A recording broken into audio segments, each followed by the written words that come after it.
그걸 안 주고 물만 줘도 되는 것이 선생님 말씀 들어보면은 물만 줘도 뭐 관계가 없다고 이제 말씀하시는데 그 관계에 대해서 어떻게? 같고요. 이야기하면 돼요? 다 오신 거예요? 좀 아직 덜 오셨나?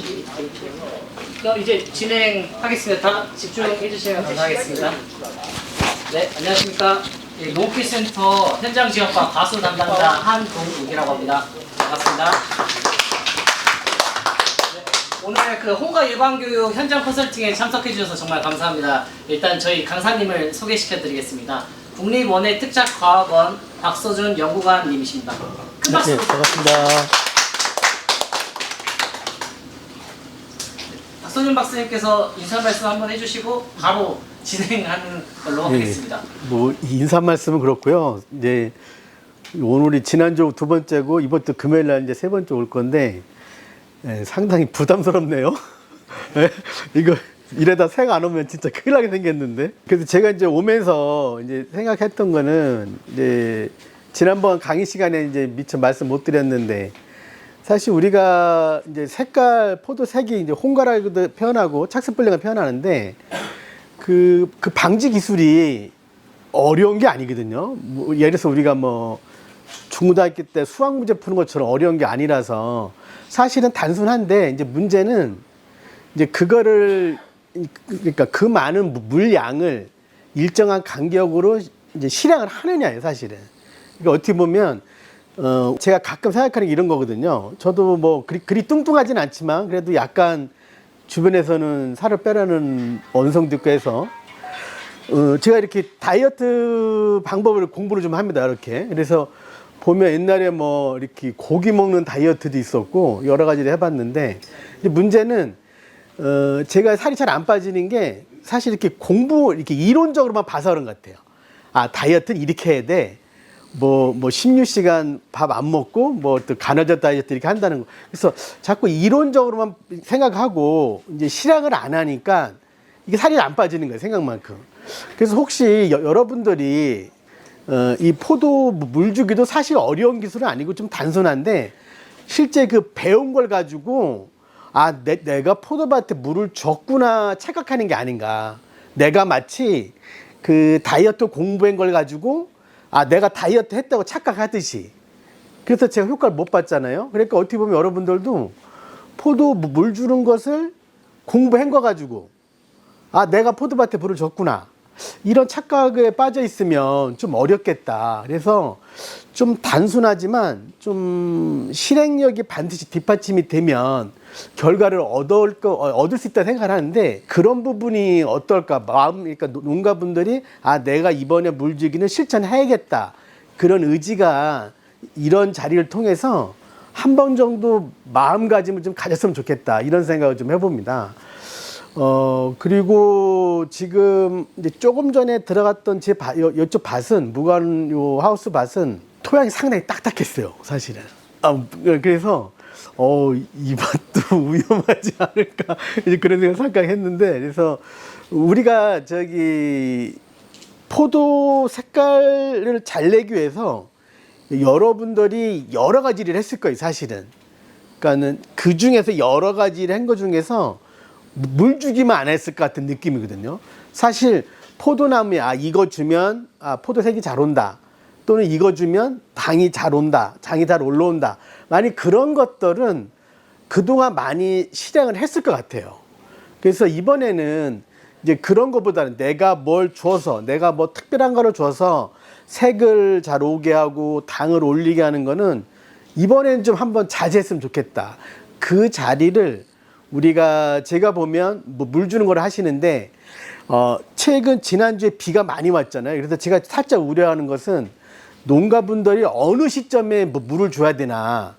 지금 내가 뭐 이렇게 전국에 다 침수 피해도 있고 그래서 지금 비가 충분한 게 아닌가 이렇게 생각할 수 있거든요. 그래서 예를 들어서 내 포도밭이 일부에서 물이 들어와서 잠기지 않았다면, 침수 피해가 없었다면, 그리고 또 하나 전제 조건이 우리가 그 비닐 멀칭을 많이 하시잖아요. 그렇게 많이 멀칭을 해놨다면 오늘이라도 당장 물을 줘야 된다.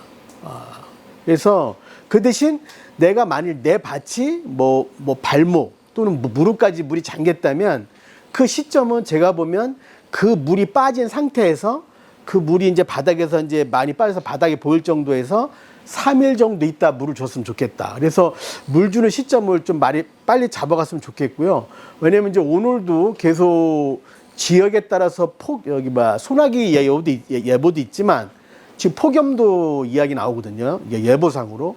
그래서 내가 주변에 비가 많이 왔다 그래서 그 물이 내 밭에 들어가긴 쉽지 않거든요. 지금 현재 농가분들이 관리하는 거 보면은. 그래서 바로 그 침수 피해가 없던 밭은 오늘이라도 바로 물주기를 실천해서 3일에 한 번씩 제가 권장하는 건 최소한 15톤 주시고, 만약 예보 온도가 35도씩 더 올라간다면 그때는 증산량이 커지거든요. 그때는 이제 간격은 3일로 하시되 한 20톤씩 주면 효과를 충분히 볼 수 있다고 생각이 듭니다. 혹시 뭐 궁금한 점이라고 할까요? 혹시 뭐 있으시면. 올해 농약방에 가면은요. 예. 그 아미노산 같은 걸 막이 자꾸 팔거든요. 그것을 권장을 하더라고요. 그것을. 예. 농가들은 아무래도 작년 같은 경우는 홍가를 좀 봤으니까 올해는 이제 그 조금 신경을 더 쓴다고 농약방을 찾아가지 않습니까? 예. 그러면은 거기서 주로 얘기하는 것이 바로 이제 그 아미노산 같은 거 막 이런 것을 읽는 것을 막 그 주머니 읽는다고 해갖고 주거든요. 그 비용이 만만치가 않더라고요. 그걸 안 주고 물만 줘도 되는 것이, 선생님 말씀 들어보면은 그거 갖고 물만 줘도 뭐 관계가 없다고 이제 말씀하시는데 그 관계에 대해서 어떻게? 제가 이제 아미노산에 대해서 뭐 이렇게 자세하게 설명드릴 수는 없고, 이제 그럼 우리가 이제 이걸 보는 거예요. 사실 이제 우리가 광합성을 통해서, 식물의 광합성을 통해서 얻어지는 산물이 포도당인데, 그 포도당을 얻기 위해서 아미노산이 관여하는지 그 과정에서 그걸 보면 그거는 지금 들어있지는 않거든요. 그래서 우리가 이제 광합성에 필요한 것은 우리가 적정한 양의 CO2, 이산화탄소와 물이거든요. 그 물에 있어서 오늘처럼 해가 떴을 때 햇빛에 반응해서 포도당이 만들어지는데, 그 과정에서 아미노산은 들어있지 않거든요. 어떻게 보면. 그래서 저는 아미노산이 효과가 있다 없다를 말씀드리기보다는 우리가 현재 우리가 얻고자 하는 그 광합성 산물인 포도당을 얻기 위해서는 우리가 이산화탄소는 지금 지구상에 많이 있으니까 우리가 부족한 물을 챙겨줘야 된다.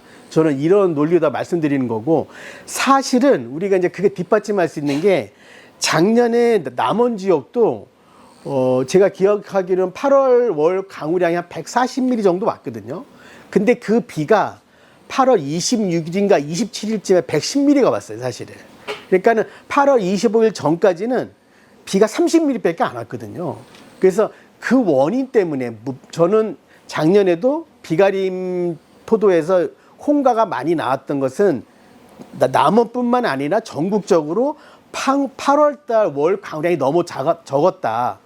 그에 상응해서 농가분들이 내 밭에 물을 줬으면 광합성을 충분히 할 수 있었을 건데, 농가분들도 이렇게 덥다고만 생각하시고 비가 안 왔음에도 불구하고 물 주는 거는 그렇게 적극적으로 안 하셨거든요. 그래서 저는 그 원인이 작년에 전국적으로 이 홍가가 나온 원인이라고 봐요. 그래서 이제 그거를 바꾸기 위해서 올해는 농약방에서 처방해 주는 것도 일리 있겠지만, 그거보다는 우리가 좀 더 광합성을 생각을 한다면 물 쪽을 좀 더 신경 쓰시면 좋겠다. 예, 저는 그렇게 생각을 합니다. 물이 거의 다 300평에 5톤이에요? 1일 300평에? 저는 이제 환산하면 4 내지 5톤인데요. 저는 가능하면 그 물을 이제 1일 단위를 주지 마시고, 제가 이제 포도 생육 초기부터 후기까지는 5일 간격으로 20톤을 주라고 말씀드리거든요. 그러면 그걸 환산하면 하루에 4톤인데, 근데 그렇게 주면은 들어가는 물량이 너무 적어요. 깊이 못 들어가거든요. 그래서 평소에는 5일마다 20톤을 주시고, 착색기부터 성숙기까지는 열과 방지를 위해서는 토양이 건조한 것과 습한 거의 폭을 줄이는 게 중요하거든요. 그때는 3일마다 15톤을 권장을 합니다. 그러면 이제 결국 이제 1일당 5톤인데요. 그것도 매일 주지 마시고 3일에 15톤 주시고, 예를 들어서 외부 온도가 35도씩 넘어간다. 그러면 증산량이 더 올라가거든요. 그럴 때는 한 3일마다 20톤 정도 주시면 좋겠습니다.